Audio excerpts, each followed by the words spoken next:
Today we're undertaking a practice exercise for the Sunshine Coast Disaster Management Response. It tests the readiness of the Sunshine Coast Disaster Management Group and all the emergency services group that contribute. Exercise Rail Break is a realistic scenario based on a serious hazardous rail freight derailment in the Nambour CBD. Look, we do an annual exercise and invariably they relate to storms and floods. The difference in this particular case is with storms and floods you get some warning.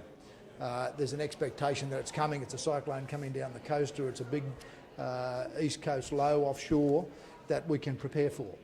This is completely out of the blue and that's why it's such an important exercise to see how quickly we can respond under what would be an incredibly complex and pressurised situation.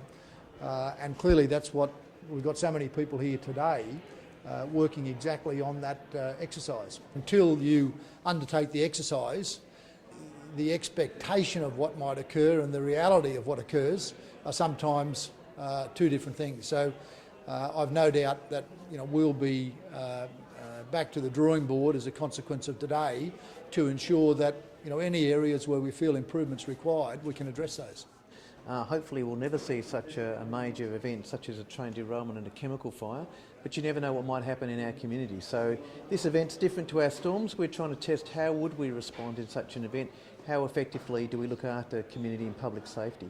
It's hard to prepare for the unforeseen other than simply to be aware that anything can happen. We live in a tropical climate where we do know we are subject to storms and cyclones crossing the coast on occasions, obviously floods and even fires. So I guess we just want people to be resilient, self-aware.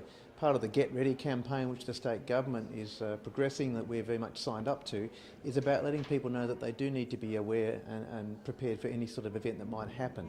So have a little kit, have an emergency plan, have a radio, have food storage for 3 or 4 days. Just check the gutters, make sure they're not going to overflow when you get the big deluges, because we do live in an area that's subject to those often violent storms that come across.